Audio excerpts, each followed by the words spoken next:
Aishwarya Airy, thank you for joining us from Charlotte, North Carolina, as you're there covering the North Carolina presidential primary. We thank you for joining us. And you also had the opportunity to go out and talk to some of the voters and check what was on the mood of the North Carolina voters. Am I right that you talked about Democrats and Republicans, or were you focused mostly on Republican voters there? Hi, Terry. Yes, that's right. I speak to a couple of Democrat voters, but I was mostly engaging with Republican voters who kind of turned out to show the Trump rally that was held in Charlotte, North Carolina.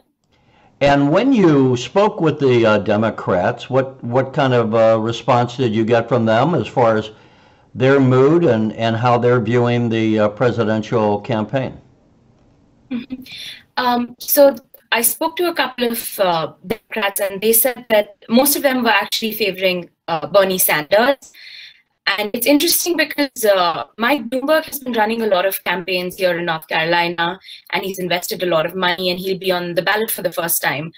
But I spoke to an African-American voter, and he said that to him, Bloomberg is just like a Democratic version of Trump.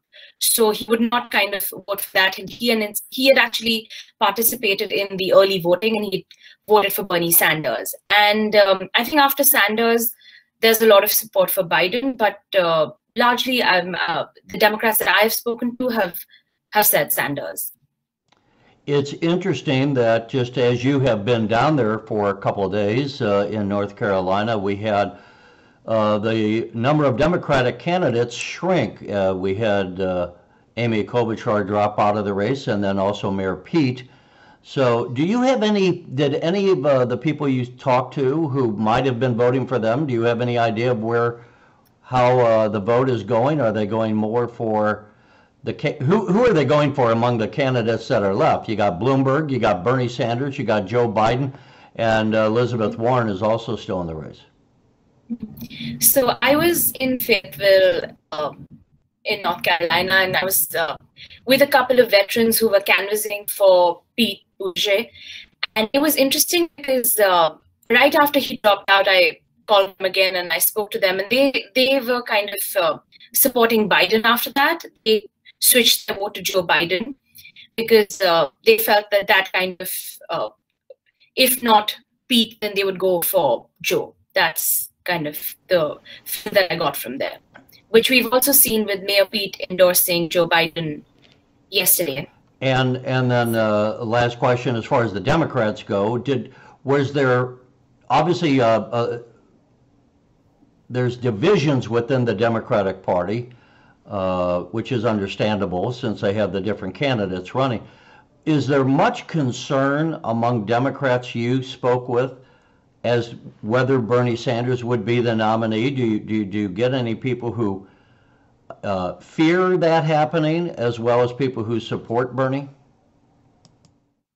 Unfortunately, no, I haven't had any such interactions where I've kind of come across people, Democrats, who fear Bernie Sanders being the nominee as such. What I've heard from a couple of supporters, and these were also former Pete supporters, they said that no matter who the nominee from the Democratic Party, they are going to vote for him because their main concern is to kind of have Trump out of the White House, is what they told me.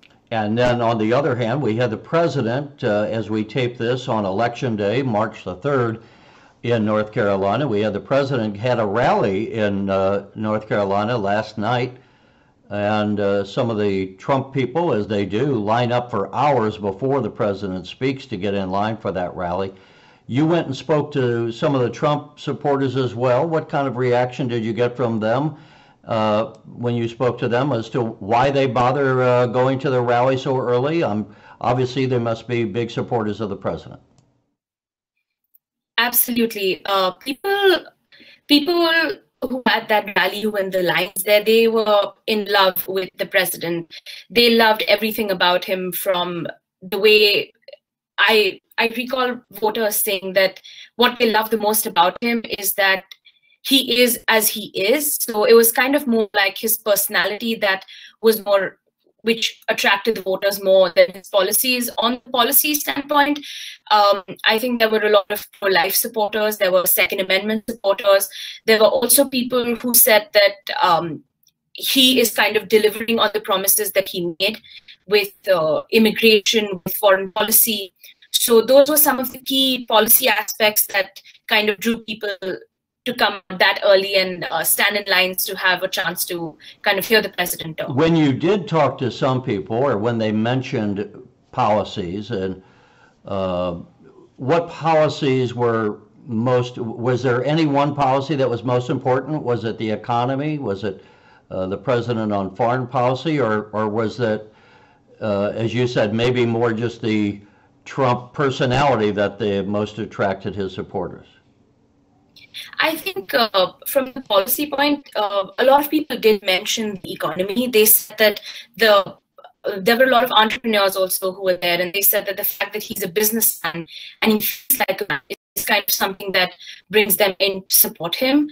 And there were people who, I met a college student who was about to enter the workforce, and he said that the tax cuts, the way that the economy is coming about under the Trump administration, is something that kind of brought him to the rally to vote, brought him to the rally to support President Trump. All right, and before we close out, is there anything else we should pay attention to as we get the vote? Do you have an indication on the Democratic side who's going to be leading the pack? I think the polls are saying that with the recent endorsements of Klobuchar and Pete towards Biden, he has kind of seen a surge towards he's seen a surge on states. But yeah, it's going to be an interesting race between who is going to be between Biden and between Sanders. So it's going to be interesting to watch. And you know, some people are talking about something that's not happened even in my lifetime, and I'm much older than you, obviously, that we're talking about maybe this could be a year where the Democrats have a go to the convention with no clear winner. And never in my lifetime over the last 60 years or so have we had a vote for president where the nominee was not picked on the first ballot. Maybe we will this year, and that'll make it certainly more interesting. It's something we're going to have to watch. But Aishwarya Airy, thank you for joining us on your reporting from North Carolina.